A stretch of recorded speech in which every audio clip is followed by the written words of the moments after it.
Kecemasan tak beralasan. Kekhawatiran dalam hati membungkukkan orang. Amsal 12 ayat 25. Karena banjir besar, sekelompok orang diungsikan ke suatu tempat yang aman.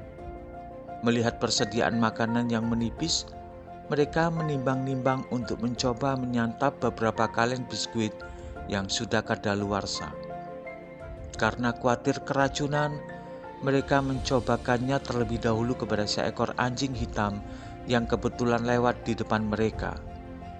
Setelah diperhatikan beberapa menit, tidak terjadi apa-apa dengan anjing itu.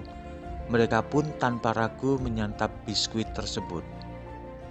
Keesokan paginya mereka mendengar bahwa anjing hitam kemarin mati. Para pengungsi menjadi cemas. Banyak yang mulai mual dan akhirnya muntah-muntah. Ada juga yang perutnya mulas. Segera dipanggillah seorang dokter untuk memeriksa mereka. Setelah diperiksa satu persatu, dokter itu tidak menemukan satupun penyebab penyakit mereka. Mereka baru tahu jawabannya setelah salah seorang penduduk setempat berkata, "Anjing hitam kepunyaan saya kemarin dilemparkan ke sungai karena terlindas truk." Sepertinya seringkali kita tidak berbeda dengan para pengungsi itu. Kita didera kecemasan dan kekhawatiran yang tidak beralasan. Entah itu kekhawatiran takut dirampok, dijara, dibunuh, atau takut terinfeksi virus corona.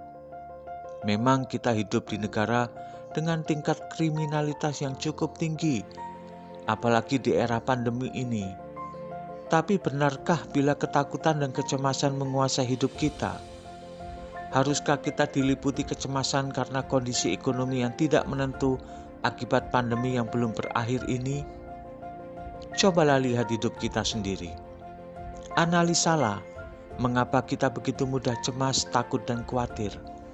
Mengapa tiba-tiba kita sakit yang dokter sendiri paling-paling cuma katakan obatnya hanya beristirahat. Ya, kecemasan itulah sebabnya.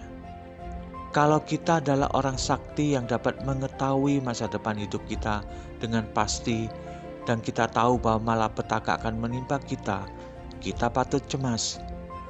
Tapi kita sendiri yang mengaku telah memberikan hidup kita dan telah mempercayakan hidup kita kepada Tuhan. Lalu mengapa kita begitu cemas dan khawatir? Seolah-olah Tuhan tidak dapat berbuat apa-apa terhadap hidup kita. Camkan hal ini. Kalau kita masih didera oleh kecemasan, berarti kita meragukan kemampuan Tuhan untuk memelihara kita. Kita menganggap semua masalah yang terjadi adalah masalah yang lebih besar dari kekuatan Allah. Atau dengan kata lain, kita menjadikannya sebagai Allah yang kecil. Mari kita bertobat dan belajar terus untuk percaya bahwa Tuhan memelihara hidup kita. Amin.